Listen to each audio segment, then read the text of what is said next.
Opinions, viewpoints, and beliefs presented on this program do not necessarily reflect those of the management, the affiliates and broadcast partners, or the sponsors. Listener discretion is advised.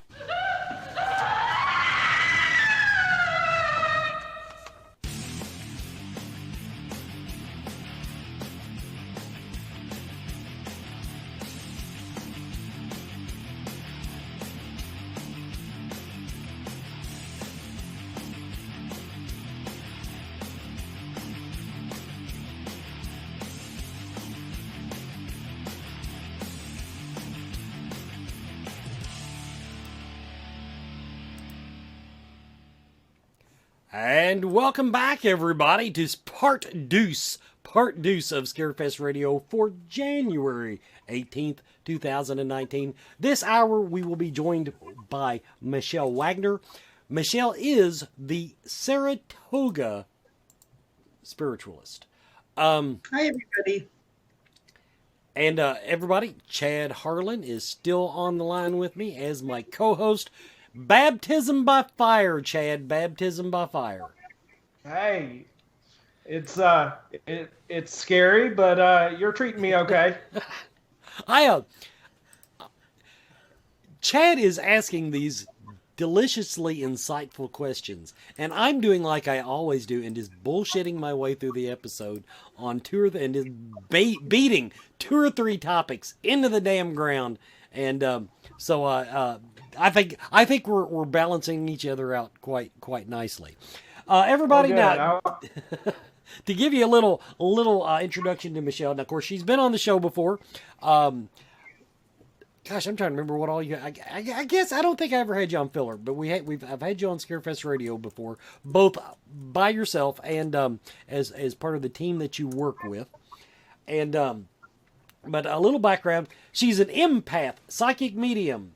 Her website, SaratogaSpiritualist.com, SaratogaSpiritualist.com. Click the About Me page, and you're going to find out everything that I thought about reading. But just to get right into it, you on your About Me page, it says that your gifts manifested at a very young age, 5 years old. How did your gifts first manifest, Michelle? Well, they came to me as a child, and they actually came to me in a form of actually a problem that not only that I felt, but my parents felt too. I was having dreams where I felt that there was a lot of people around me, where it was almost smothering me, where I would be awake, but my parents couldn't wake me up because my eyes were awake, but I was still dreaming. It got to a point where I actually started hyperventilating because I felt this weight on my chest, and they thought I had asthma or another issue. And this is how it started in one way. And, they brought me to the doctors. They said, no, she doesn't have asthma. Back then it was not something that was prescribed to kids, where, if children had issues with sleeping, nightmares, things like that, they didn't give you medication. You kind of worked it out. And when I started describing different things to my parents, people that I had seen, things that I was feeling, it was past relatives, it was animals, and it was a lot of people that I didn't really know. But it got to a point where my parents actually believed me, especially my father being very supportive, that every time I went into this almost trance-like state when I was between awake and sleeping, that he was there trying to coax me out of it, to the point where sometimes he couldn't. And just like now, we have 18 to 24 inches of snow coming up here in upstate New York. Sometimes to break me out of that trance of me seeing and hearing a lot of people at one time, which happens to a lot of empath psychic mediums that are untrained, that don't know how to kind of filter it out or push it away. He would actually carry me outside in my pajamas and actually do like a shock to my system and stick my feet in the snow. And it would kind of bring me back to reality. I would say that would. I would say being tossed into the snow would definitely snap me out of it. Now, you mentioned something there about tuning it out or controlling it. Now, you also used the word training, though. Is this something that you learned to do on your own? Did you seek somebody's help to teach you? That's what I'm agreeing with you. I hear a lot of psychics, especially when they first, for whatever reason, at whatever age, when the gifts really turn on, that they have trouble turning it off, that they have trouble filtering it out. How did you go about that part of the process? Going through that part of the process was a lot of talking to people and talking to somebody that you trust, not somebody who you think that they're going to think you're crazy about saying that you hear things, that you feel things when you walk into a building. At a young age, my grandmother, who also experienced some of this, and also my father, who had very, very good instincts on things, they both wrote things down for me in a notebook, in just the old composition notebooks. And having that to look back to at a later age on what my parents helped me with, what my family helped me with, helped me to develop it, because I found a lot of people that do have gifts at a younger age. They tend to, once the schooling starts, you start going to kindergarten and you start learning responsibilities. You learn your first responsibility. You have to go to bed at a certain time. You have to eat at a certain time. You have to do your homework. Before that, it was kind of like freedom. And that's why I say a lot of children do have this gift, and whether it is developed or not developed, it gets sometimes shut off at that time.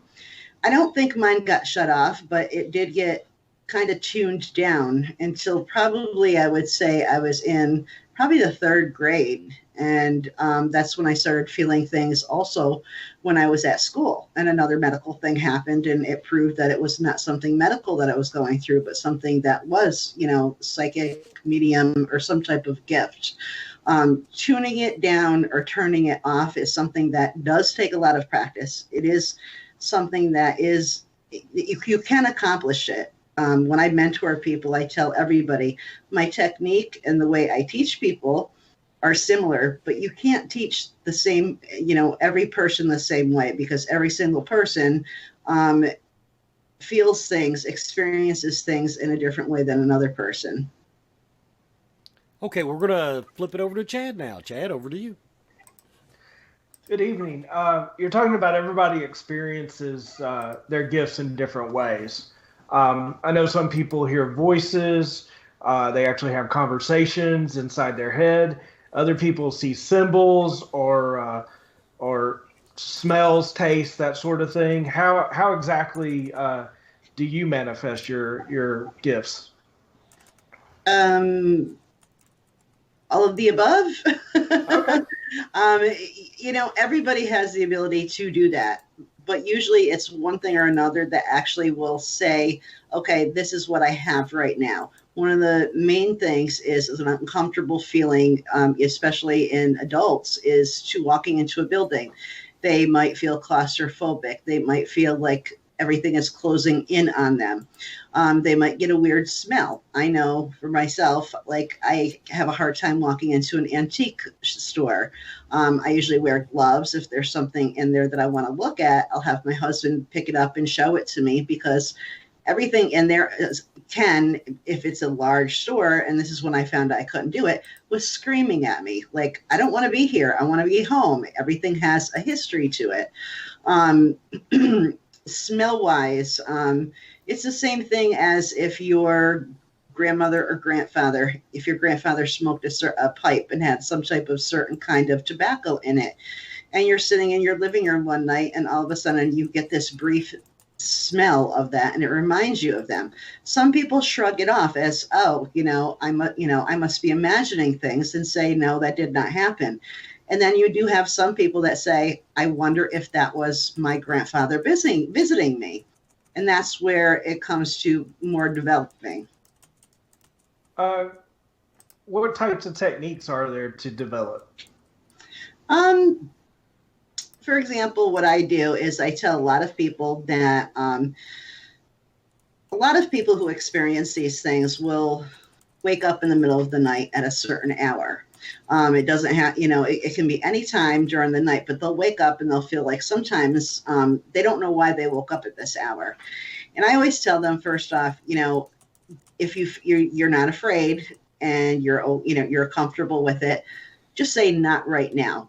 And they always ask me, why do you say that? And I says, well, more than likely it is a loved one or somebody who's trying to communicate with you, because in today's age, we multitask so much that you miss these physical psychic connections that are going on. So at a state of rest, sometimes our loved ones will try to communicate with us. And if you're not totally open to receiving information through dreams or sensing them, sometimes you'll feel just an odd feeling like you're being watched. So what I tell them to do is to recognize them, because a lot of people say, I just sit there and I look around the room, and I laugh at them and I say, listen, if your loved one wasn't a psychic or a medium before they pass, they're not going to gain these abilities when they die. So make sure that you give them recognition and say, hey, I know you're there, just not right now.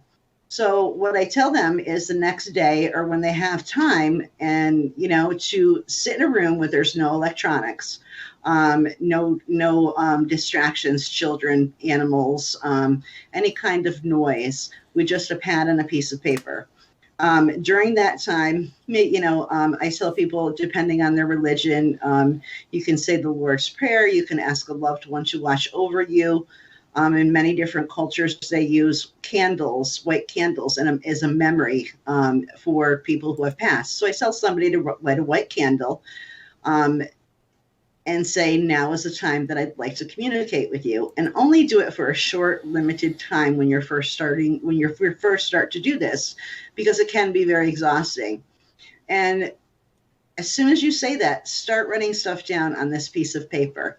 If there's a change of the atmosphere in a room, which people get and they don't even realize. If you're at a party and somebody walks in and you don't particularly like that person, and a couple people don't, you can feel an atmosphere change in the room. It's the same thing like that. Write that down. You felt like that. If you're sitting in a room with windows and a bird happens to come by and lands on the windowsill, you want to write that down. If you smell something, write it down. Even if it's something silly, like, you felt like a brush against your leg or a coolness in the room, write it down. Don't judge. There's plenty of time afterwards to judge, but make sure you write down everything you're feeling and seeing, smelling, hearing, and tasting. That's what they say, all your senses. Open them up for that 10 minutes. And when you're done, after that 10 minutes is done, say thank you, for communicating with me. Put the candle out and then, walk away from it. Leave it alone for a little while, because your mind is going to be working like crazy. Do look at that paper. See if the things that you felt are connected to somebody that you love that passed over, or a friend that passed over. It might not be anybody that passed over, because I do this sometimes when I do investigations with my team. I'll sit on the floor, I'll sit on a piece of furniture, and I'll just start writing stuff down. And of course, it's not going to be my loved ones there, but in a safe environment for people learning and developing their own technique, this is a safe way to do it, because you actually can try to communicate with your loved ones this way. So absolutely. So it's almost like a meditation technique. Yes and no. I tell people, I can't personally meditate because I fall asleep. So, you want to be in a state of relaxation, but especially with the candle being lit for safety. I tell people you don't want to have any music playing, just complete silence. And you want to do it when you are at a state of rest and relaxation, but where your senses are aware. Great. Wes, back over to you. One thing you mentioned there, Michelle, you said you actually say, not right now.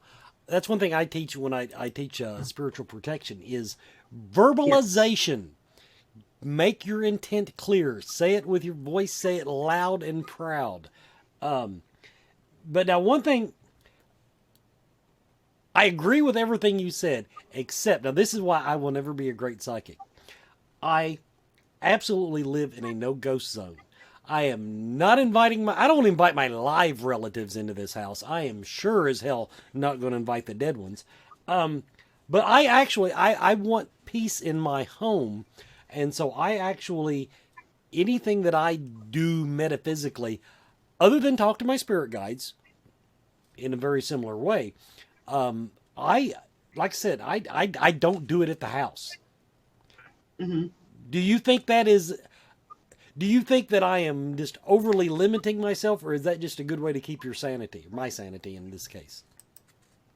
No, Wes, honestly, you know, doing that for you to have comfort, that is something that also a lot of people look for when they do come to me, is they say that they have the ability to hear people, and how do they make them go away? How do they tune them out? And, you know, that's when I say, you know, there's different things that you can do, you know, as long as they're friendly, you know, you, just like you said, you verbalize, you know, I know you're there, just not right now. Or if it's something that's a little uncomfortable, that doesn't belong to you, that you feel kind of weird about, you know, in a very, very loud voice, very clear, you say, you're not welcome here. And I agree with you 100% when it comes to that. Myself, I practice, my studio is out of my home. There's one part of my home that when we built this house that is specifically for me doing readings. I do a lot of readings at events and different places. Well, I do take extra precaution when I'm doing readings for people, especially a lot of them when they come more for the mediumship side of it and wanting to connect with somebody, one of their loved ones. At the end of my session with somebody, you know, I always keep a light candle lit, and I'll light it at the beginning of the session. And at the end of the session, what I will do is I say to the person, I'm going to leave the room for you for a few minutes. I want you to think, you know, because they will know who these people are, because I get enough information from them that I will actually be able to feel when they know who they are. And when they know who they are, I'll say, listen, I'm going to leave the room, say your goodbyes to this person. And it's a little kind of funny, haha, but it does work. I say to them, I have a little candle snuffer, and I say, when you're ready to say your goodbyes, use the candle snuffer and put the white candle out. And I says, this is a way of ensuring that your people come home with you and don't stay with me, because I have enough people here in my own home. And it's also a way of myself. In between my readings, I burn frankincense, and mirth. I tend to use that, and you know, in all areas, not just my reading room and the area of the home that I read in, but I also sage my home. There's a lot of different techniques, because the people that I talk to, the people that come here, are all from different cultures. You know, I can't just say, you know, I was born and raised a Catholic, so I'm going to use holy water, frankincense, and myrrh. I have to use sage, which might be, you know, on the Wiccan, pagan, even Strega side, which runs in my family, which is Strega witch. So I do a lot of extra work, just like you do, kind of to say, no, I don't want you to stay here with me. Hey, have you ever just walked through your house and go, I don't care where you go, but you can't stay here? Just lay it on the line to say, that's it, everybody out. I do want to, now another word you threw out there when you were talking about how you learn to use your gifts, you mentioned trust. I feel I'm poking the bear tonight for some reason. I've witnessed events over the course of the last couple of years that have not shaken my spirituality. I want to make that very clear. But they have shaken my confidence in the human condition. When you do these events, when you're around other psychics,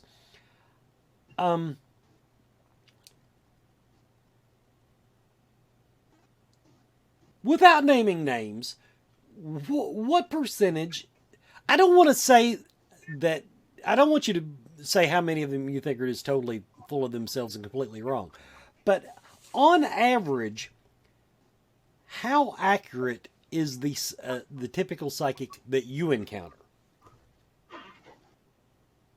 From the inside looking in. Okay, and here's a way, and I'll probably get some people mad at me without naming any names, but I tell people that there's a lot of people that can be psychic and have psychic gifts, but just because you're a psychic, you can't be a medium. But every medium is a psychic. There is an exchange there of the things that you can do. But I also say that there are trained psychics, not somebody who is naturally born with the gifts.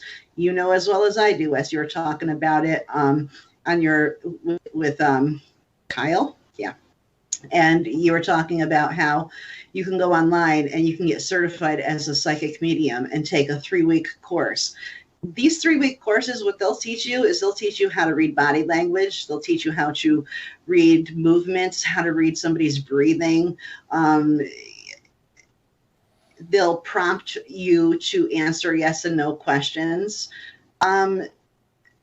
Is it easy for me to tell whether they're a trained psychic or a real psychic?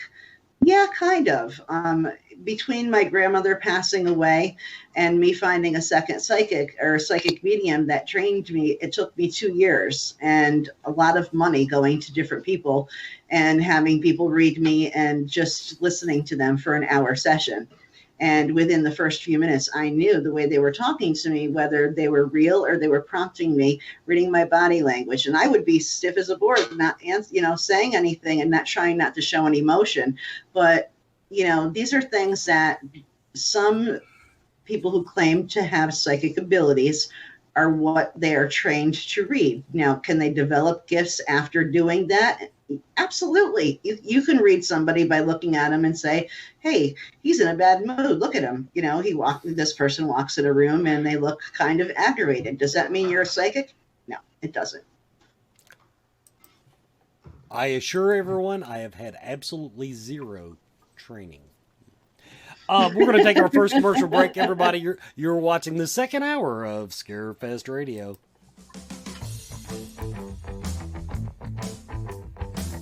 Do you feel lost in life? Do you seem to be stuck in emotions that are not yours? Is your home not the sanctuary it should be? Contact Spirit Mechanics, where they take a team approach to your metaphysical and spiritual problems. Spirit Mechanics specializes in aura cleansing, stone attunement, attachment removal, and house cleansings. Spirit Mechanics tailors their approach to your individual spiritual path and needs. Find them every month at Lexington, Kentucky's Mystical Fair, mysticalfairlex.com, or on Facebook by searching Spirit Mechanics, that's MECHANIX. Spirit Mechanics, for your spiritual health and well-being.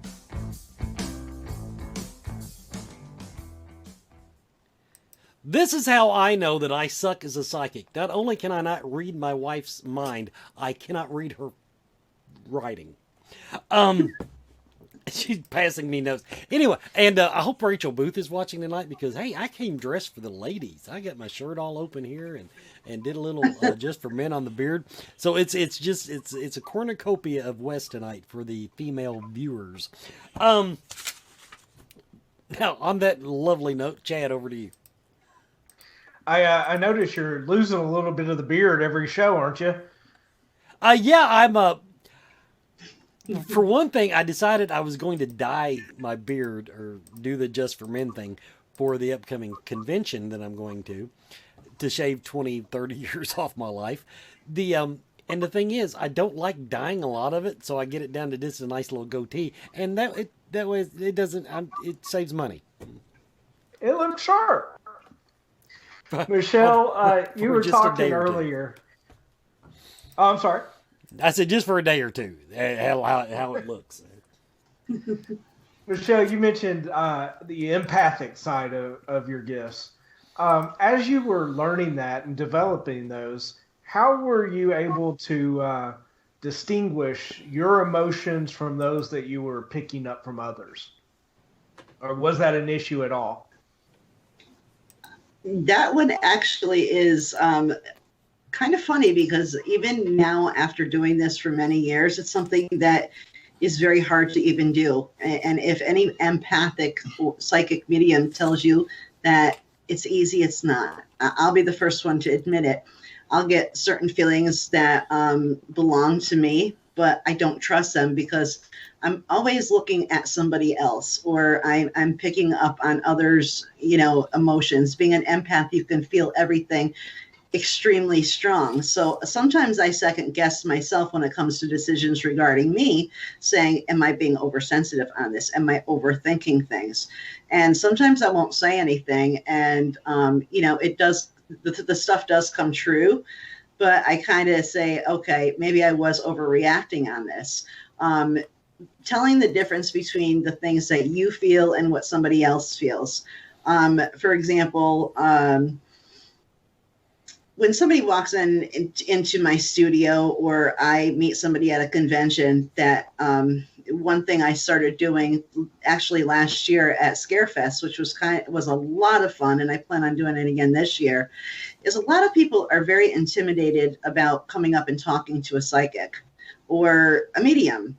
So what I did is I took a deck of oracle cards and I laid them across my table, and somebody who had paused by the table, I could feel that they wanted to come over, but it was something, that if they came over, they were going to be sucked into, getting a reading done, whatever the fact may be. So I would say, hey, come on over, pick a free card, and I'll tell you what it means.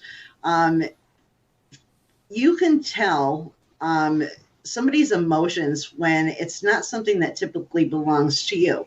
If you feel over anxiety, if you start having a hot flash, if you have a part of your body that sometimes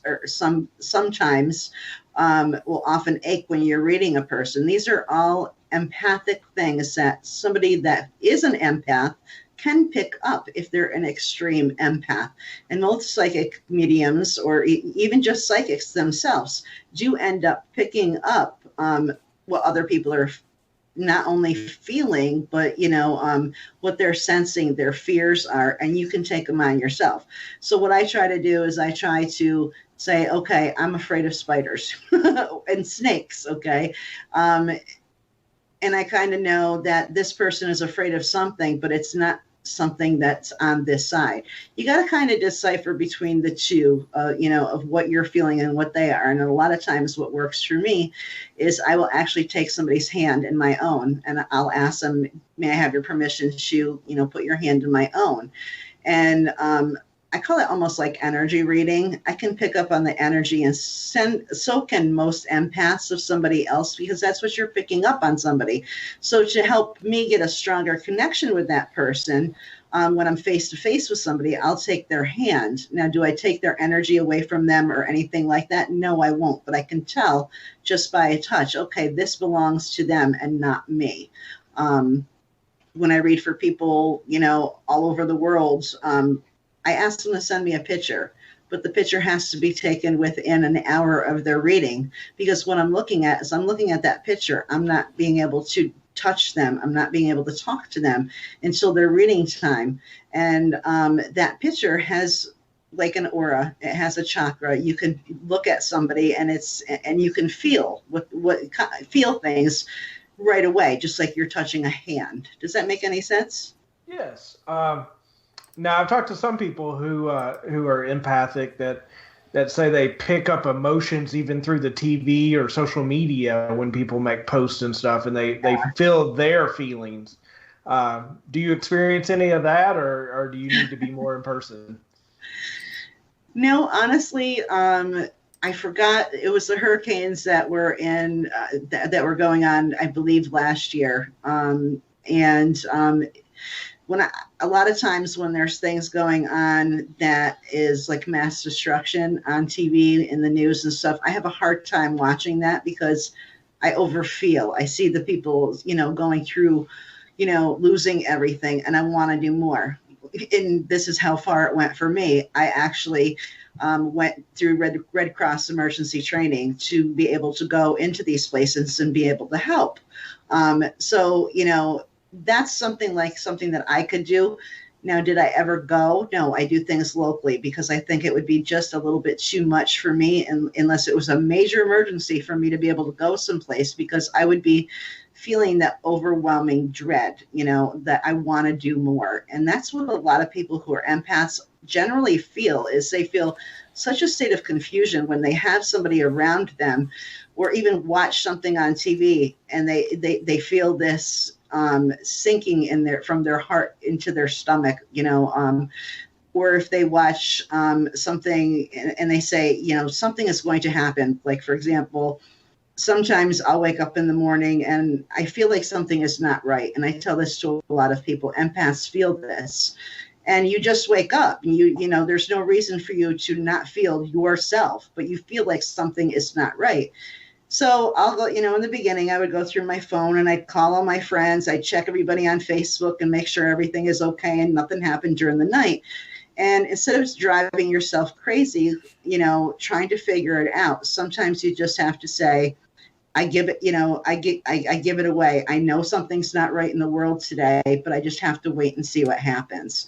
And how you do that is, kind of shut the TV off, pull yourself away, do something that makes you happy, turn on music, do something, get outside into nature. You kind of have to ground yourself at one point or another, because what you're feeling is so overwhelming that it can take you over a little bit, your emotions. Do you have any tip or any procedures you do, or any things that you do to shield yourself from those when you're like going to the mall or Walmart? I'll give you a good one. Okay. I'm sure many of you, and even at, different events, have been to different tables that sell stones and crystals and rocks and different things like that. There's a couple local stores here, and there's one here that sometimes bothers me when I go into it. I feel like that the people that work there kind of drain my energy.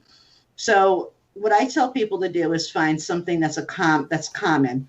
And when you go to a place and you start feeling that draw on you, or you start feeling other emotions, one thing I'll do over and over in my head is sing "Row, Row, Row Your Boat" song over and over in my head. And basically what you're doing is kind of putting a block on it.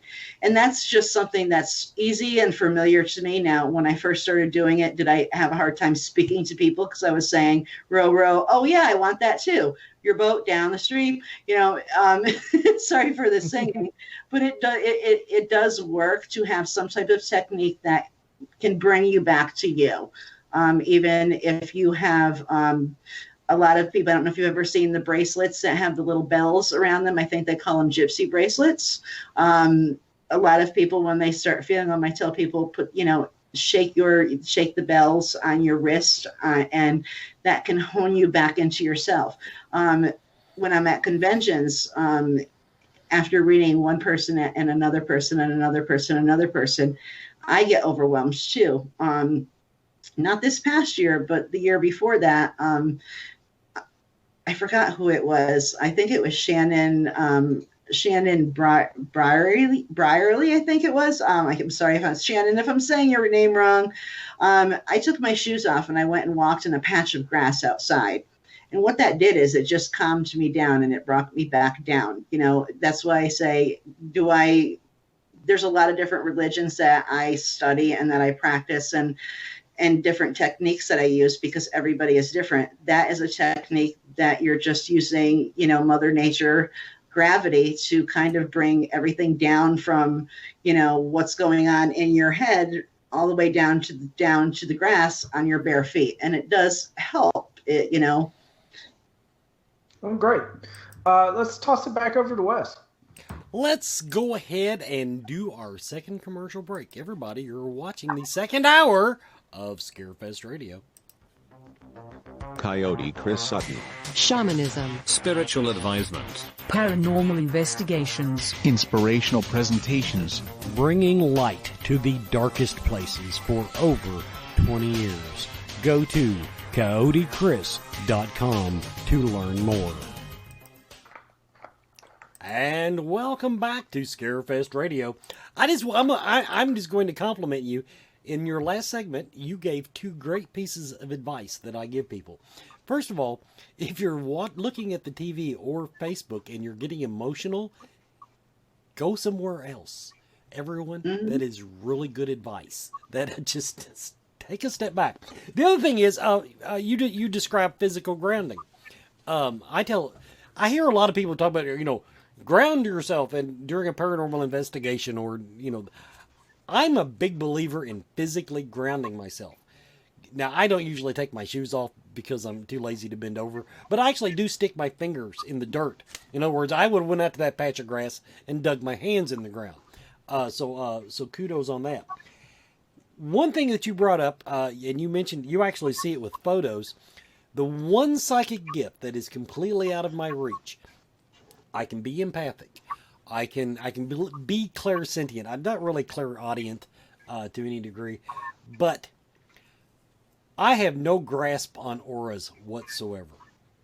It is a gift that it just absolutely defies me, and actually in the world of psychics, it seems to be a fairly common gift. It's interpreted different ways, but in other words, a certain aura might mean different things to different psychics.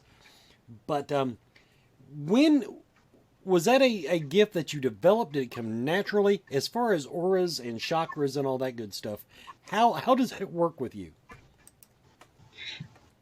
Well, it was something that I was able to do and didn't realize that I could actually do it.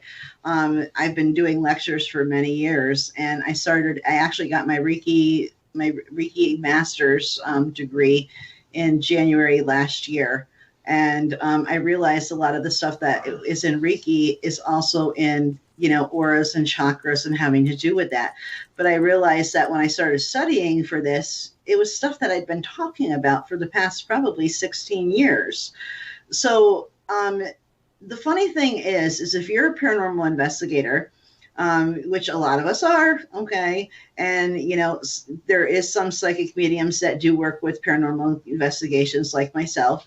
And I try to explain to people that the best way that I can describe what an aura is it's the closest layer of that is right on your skin, and it is almost like a white glow. This is how I see it in people. It is very. I'll show you, Wes, at Scarefest, a little trick on the camera on how you can see somebody. I'll show you and I'll blow it up and show you how you can actually see an aura in a picture. You have to have an eye for it. It's kind of like finding Waldo, where you look at something and right before you're ready to blink, you actually can see it. But this is one thing that, for example, that I can explain to somebody who has no idea what an aura is if you've ever been on a paranormal investigation and you see an orb, okay, and you see that white, you see an orb, or you see a trail of light, or you might see an outline of a shadow. The way I see people on a paranormal ghosts, spirits, when I'm doing a paranormal investigation, is I can feel them first, and I can say, I feel somebody here. Generally, I'll be able to hear them, but if I do get a glance of them, it'll be out of my peripheral vision. And when I catch it, what I will see is that white glow that's all around them. I'll be able to see an outlined glow of of a shadow almost before I see an actual shadow figure. And it's basically what I call is the residual energy that's left over from, somebody passing, a ghost or a spirit, just like, you can pick up on your K2 meters, touch the K2 meters. Not that I can see them like that, but that is probably the best way that I can explain how to see it if you don't have the ability.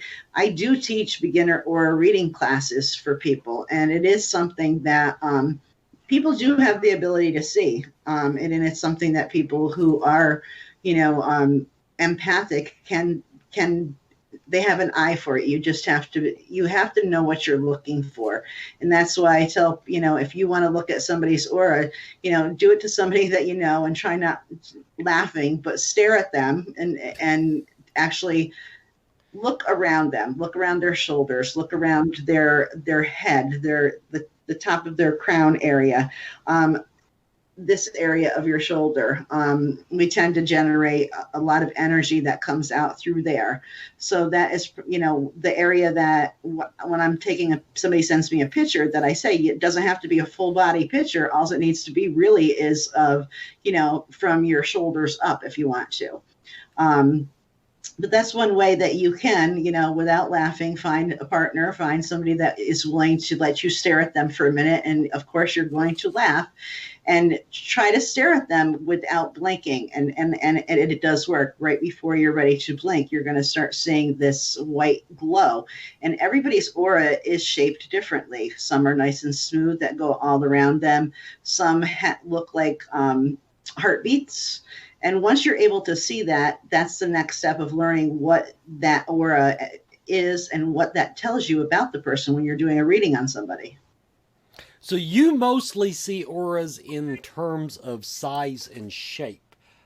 Many people describe auras in colors. Do you experience that, or do yours mostly go back to the size and shape thing? That's actually the second thing that I see on the outside of that white line. That's the first line that that you see.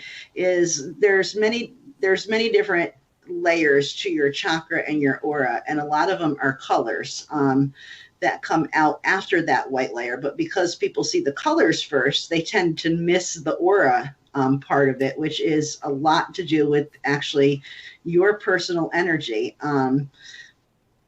So when I'm looking and reading at somebody, what I do is, there can be 10 layers to your chakra and 10 layers to your aura. But when I'm reading for somebody, I will generally pick out the two most prominent colors that I see, and they also have a meaning too. Greens, for example, if they are emanating a lot around a part of your body, that tends to mean that you have some luck coming your way, which is general. Green, money, luck. If you see a lot of red, you might be able to, kindly say to the person, are you having a hard time? Are you mad? Are you angry? Now, the best way I can describe it is if I was to walk across the room right now, and stub my toe, my aura and my chakra would probably be red because I'd get, pissed off that I stubbed my toe, but I'd also be hurting in pain. So it's going to emanate a lot of red from my aura. And you learn that a lot they teach that in Reiki. That helped me to tie the two together and help me understand what I was seeing. I probably live in a permanent state of red. That is, I'm always got something.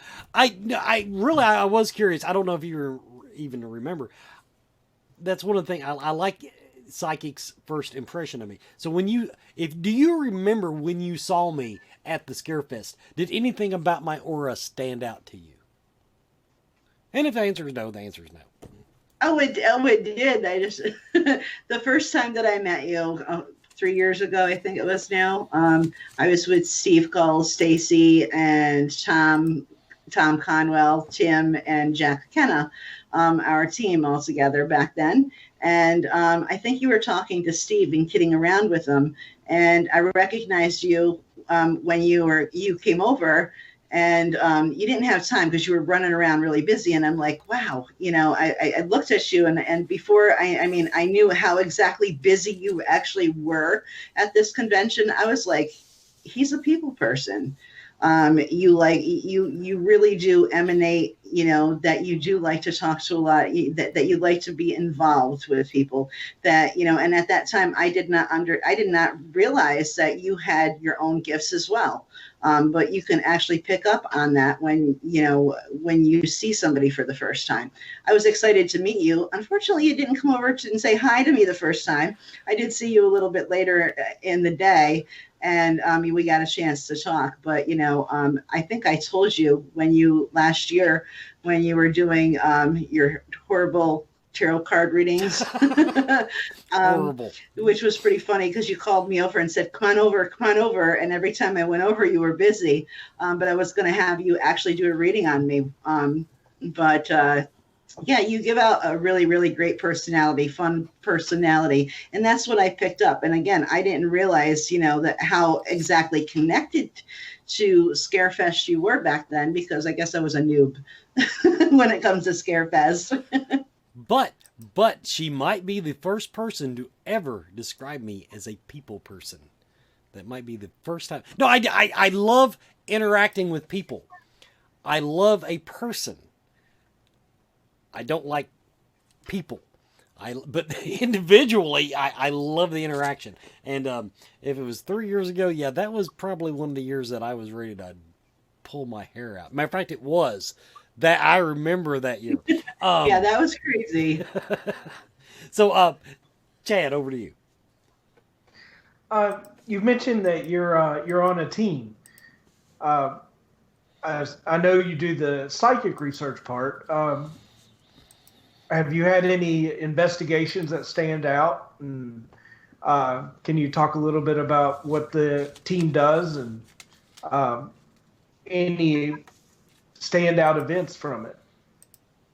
The team is the Extreme Paranormal Encounters Response Team, and it is Steve Coles is the founder, Stacy Horton, myself, and Jack Kennett is also part of our team as well as having his own teams. And we brought in some new team members this year that'll be working with us, which is going to be a fun year.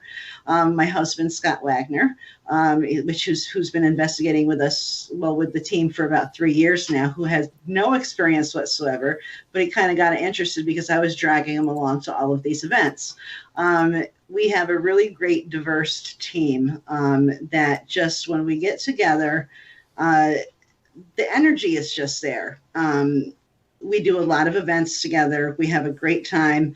But when it comes to work and it comes to working with personal cases, I can tell you in the 18 years that I have been doing this kind of work, either, investigating with different teams, I finally, the extreme team, in short, I feel like that I can trust them, that I can be open 100% as a psychic with them.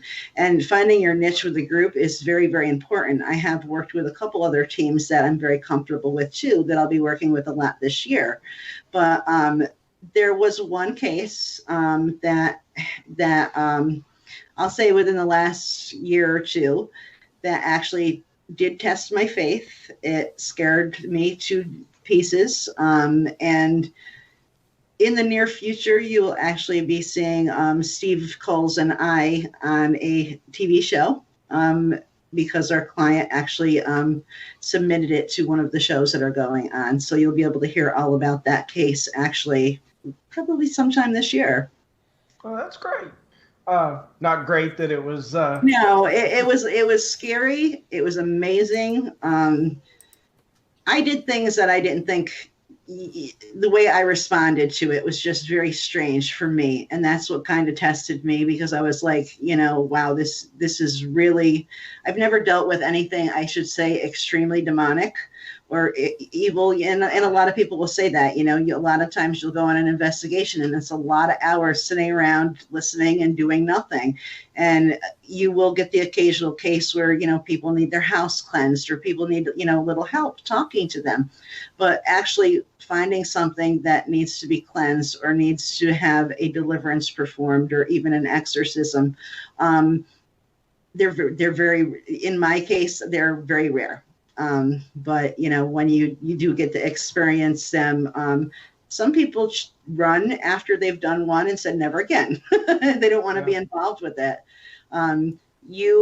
You asked also, if there's anything that actually, one thing that did get me involved with wanting to work with paranormal teams as a psychic medium is the TV show finally came out in December, The Scariest Night of My Life, and it talked about a personal experience that I had, and it's happened 2 more times after that. And it tells a story about when I was about 25 years old of me experiencing a paranormal phenomenon, we'll say.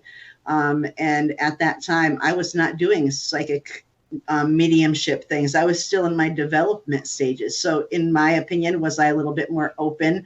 Like Kyle said, I mean, no, I was not a drug user. No, I wasn't depressed. No, I wasn't, down in the dumps or anything like that.